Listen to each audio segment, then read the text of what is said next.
Thank you so much for staying with us.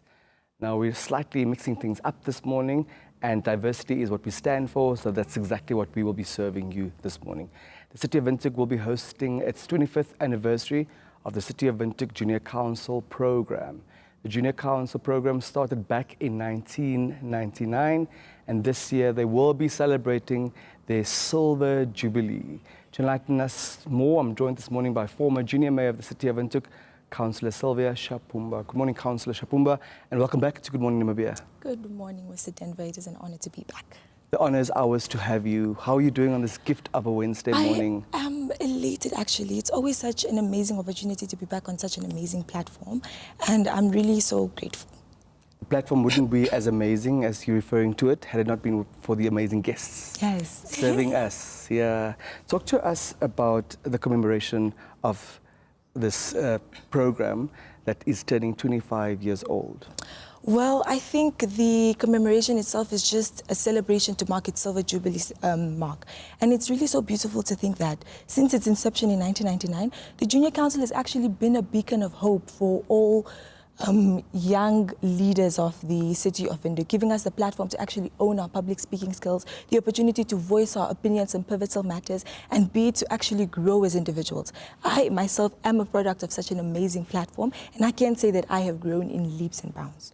Which would be the most significant aspect of your growth that you're witnessing thanks to the platform? I think it could be my public speaking skills. I've never been the type of girl who could just talk to people in general, and this platform has really given me the opportunity to develop my interpersonal skills, to get to know a story that is different from mine, that of struggle, that of turmoil, and I think it's really so beautiful.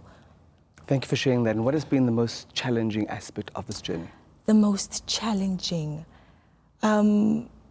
Getting to work with so many different people from these different backgrounds. I think having to change each and every single time to incorporate different people and understanding that we're from various backgrounds, I think has really been quite challenging, but I love a good challenge.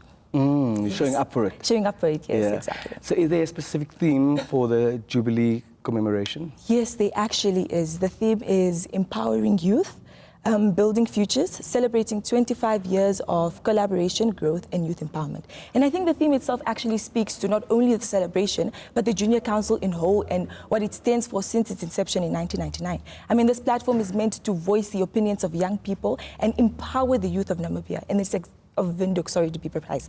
And it's exactly doing just that. The proof of the pudding lies in the eating, right? Yes, yes. And it is our understanding that this platform has produced many a leader. Many. Could you mention some of those names for us, please? Of course. An example would have to be Sherenice Bush. She is actually the chairperson of the National Youth Council. We have Delish Matthews, who's a well-known Namibian entrepreneur. Also a former junior mayor. Also a former junior councillor. We have Norman Williams, who's actually an architect and engineer by profession, doing simultaneously both of them. We have Leslie, who is studying towards a degree in political science and the language of Chinese at the University of Namibia. But I think the most well-known one would have to be our own Honourable Minister, Honourable Emma Theophilus, who's actually the Minister of Information, Communication and Technology. And I think this platform, it's really so beautiful to think that all these different individuals, these change makers, came from this platform. And it's a testament to the belief that empowering young leaders is important. It's pivotal in the society that we live in, because at the end of the day, these people will take over the nation that we're living in, and they have done exactly that. And we can't wait to do the same. Yes, yes. Paying it forward. Exactly. So you've shared with us that it's both, and that's my inference, a blessing and a curse, to work with a diverse group of people, diverse minds, to learn from one another, but also to integrate and to adjust and be agile and responsive. In terms of the focus on developing leaders and teaching leadership skills, how has that journey been and how has that unfolded for you? Well, my personal experience has really been otherworldly. I think that is the perfect way to describe it, because I have the opportunity as a junior council, these various junior councils had the opportunity to actually engage with the senior councils of the City of Windhoek. Now, these are your likes of Councillor Job Mpanda, we have Councillor Joseph Wapingene, the current Deputy Mayor of the City of Windhoek. And in all of this, we actually learned so much about them, about life and what makes a good leader, because we actively have the opportunity to engage with them on one-to-one talks, which I think is really so beautiful because it's not you just reading about them in the newspapers and seeing them on YouTube or various social media platforms, that it's you actually getting to see these individuals, these trailblazing change makers in real life and having the opportunity to communicate with them. And I actually remember the first time I actually met any of them. I think it was Councillor Joseph Wapinkene, and just seeing his face, I was just so, I was scared, I was blown away. I was like, I am in the presence of a visionary leader. I was wowed. I hear you. With an exclamation mark at the end. I hear you, I hear you. I want to be the devil's advocate here this morning. Ooh, yes. What do you think makes a bad leader? Which are the qualities of a bad leader? A bad leader. I think somebody who does it for the fame. Somebody who does it for the position, for the title. I mean, if you were to go around saying that, no, I just wanted to be a junior councillor, a junior mayor, in fact, so that people can announce me as Councillor Sylvia Shapumba, to do it for the title. Your worship, in fact. Your worship. Yes. I think that is very deadly. And so I think before you go into any leadership position, you need to really self-reflect and think, why are you doing this? Are you doing it for yourself, or are you doing it to uplift the community? Are you doing it for somebody else? And to serve. Yeah. Perfect, exactly that. So which are the hallmarks of a visionary leader? A visionary leader. I think I would relate it to our late president, Dr. Hage Godwill Geingob. To me, he will always be such a trailblazing individual in that he cared about the people. It was never about being the president of the Namibian nation. It was never about the fame and the glory that came with it, but it was about serving the people, which I think is the basis of any good leader. It's the basis, it's the foundation of which, because before a building can actually grow, it has to, before a building can be built, it has to have a good foundation for it to actually stand. And the foundation of every good leadership, of every good leader, is the ability to incorporate others' emotions and have a very deep understanding of what empathy is, and elude it throughout your work and your time. Empathy and compassion are so important. Empathy and compassion, yes. It's pivotal. You've mentioned the leaders produced by the platform and the great work that they do, and there's no dispute about that. But if we are to go into more of the notable accomplishments, achievements of the platform, which are the highlights that you would single out? The highlights that I would single out. I think it was just looking at these junior councillors as a whole, not per se only the ones that are in the program right now, but the ones who have also left. And seeing, actually, if you just go on the City of Windhoek social media pages and you just read articles about these junior councillors and you see how they have transformed in general, I think it's really, really so beautiful. Because so many were just always in their shell, into themselves, and they were scared about the world around them. But now they're here and they're making difference. And I'm not talking about that little difference of just throwing a stone into a water. No, I'm talking about throwing a pebble into the water and then a ripple effect happens. Going out into the country and making change. What was the most significant change that you believe you and your councillors during your tenure effected? I think because every single junior council actually has their own core project which separates their council from the ones to come and those before, our core project was actually teenage pregnancy. In the fact that there were so many residents of the City of Windhoek, now we're talking in terms of the youth, who have unfortunately fallen pregnant. And it's really a crisis in general, and it's still continuing as we speak.